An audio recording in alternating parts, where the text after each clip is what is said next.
औज़ुबिल्लाहिमिनश्शैतानिर्रजीम बिस्मिल्लाहिर्रहमानिर्रहीम। मेरा नाम आयान और आप देख रहे हैं दिमाग टीवी। हाल ही कुछ दिन पहले अमेरिकी फिजा में एक लो एटीट्यूड ऑब्जेक्ट देखा गया। ये ऑब्जेक्ट एकोडेला के करीब पाया गया। ऐसा ऑब्जेक्ट पायलट ने पहली बार देखा था। इसी वजह से इसने इसे ट्रैक करने का फैसला किया और इस काम के लिए इसने जहाज पे लगे थर्मो कैमरा को ऑन कर दिया। इस वीडियो में देखा जा सकता है कि ये कोई रग्बी बॉल जैसा है जो कि बिल्कुल एयरपोर्ट के ऊपर फ्लाई कर रहा है।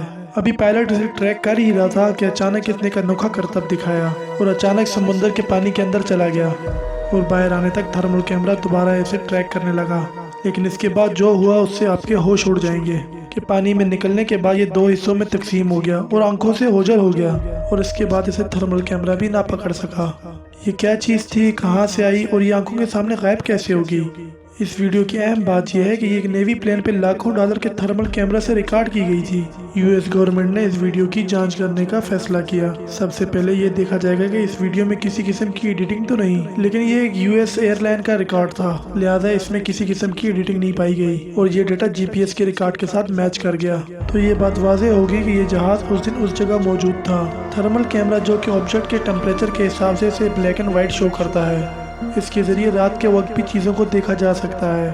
कैमरा के फीचर को जब इस्तेमाल किया गया तो इस ऑब्जेक्ट का टेम्परेचर 40 सेंटीग्रेड था। इससे ये बात तो वाज़ेह होगी कि इसमें किसी किस्म का जेट इंजन नहीं लगा था, क्योंकि जेट इंजन की गर्माइश इससे कई गुना ज़्यादा होती है। ये ऑब्जेक्ट असल में कितना बड़ा था इसका अंदाज़ा इस फ्रेम से लगाया जा सकता है। ये ऑब्जेक्ट एक लाइट पोल के पीछे से गुजरता है जो कि अमूमन 8 या 10 इंच मोटा होता है। इससे अंदाज़ा लगाया जा सकता है कि ये सिर्फ 3 से 4 फुट बड़ा होगा। इतना छोटा ऑब्जेक्ट कोई गुब्बारा तो नहीं। तज्जियाकारों का कहना है कि इस दिन की हवा की स्पीड 30 किलोमीटर पर आवर आ रही थी, लेकिन ये ऑब्जेक्ट बिल्कुल हवा के अगेंस्ट जा रहा था, जो किसी बैलून के लिए करना मुमकिन नहीं। इस तरह पानी में जाना, वापस निकलना और दो हिस्सों में तकसीम हो जाना और फिर देखते ही देखते गायब हो जाना, ये इस बात की निशानी है कि ये कोई मामूली चीज़ नहीं। गवर्नमेंट ऑफिसर की इन्वेस्टिगेशन के बाद ये नतीजा अखज़ किया गया कि ये हकीकत में यूएफओ है। क्या यूएफओ वाकई एग्जिस्ट करते हैं? तो इसका सिंपल सा आंसर है जी हाँ, बिल्कुल एग्जिस्ट करते हैं। ये कोई पहली बार नहीं, माजी में भी कई बार यूएफओ को देखा गया है। गुज़िश्ता कुछ अर्से पहले पाकिस्तानी पायलट भी इस चीज़ का इंकशाफ कर चुके हैं और पाकिस्तानी मीडिया ने इसे खोलकर रिपोर्ट किया। यूएफओ का एग्जिस्ट करना इस बात की निशानी है कि ज़मीन के अलावा भी कहीं लाइफ एग्जिस्ट करती है।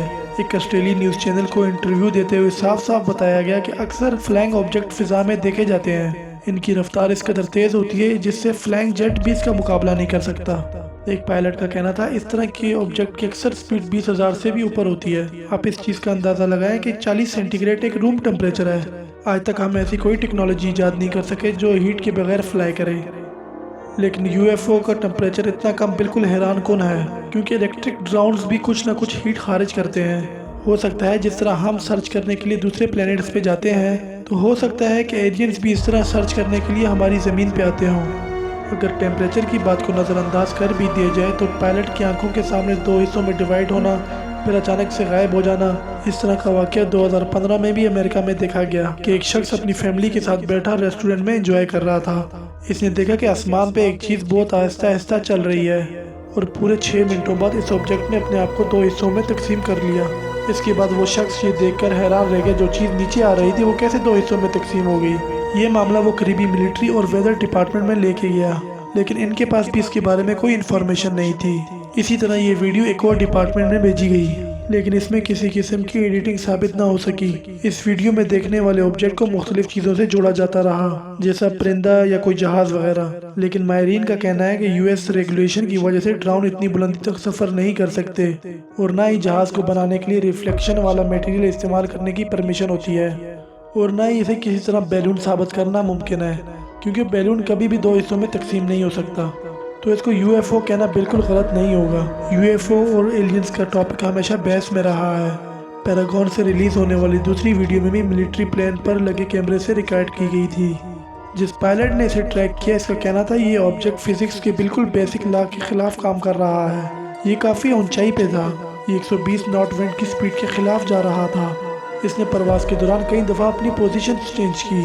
इन्वेस्टिगेशन डिपार्टमेंट के एक्सपर्ट्स का कहना है कि इस ऑब्जेक्ट को ज़मीन पे बनाई हुई चीज़ों से बिल्कुल नहीं जोड़ा जा सकता।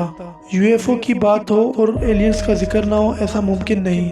नासा ने ऐसे कई प्लैनेट्स दरियाफ्त किए हैं जिस पे जिंदगी के आसार मिले हैं, लेकिन जरूरी नहीं कि एलियंस की फ्यूचर भी हमारे इंसानों जैसे हों।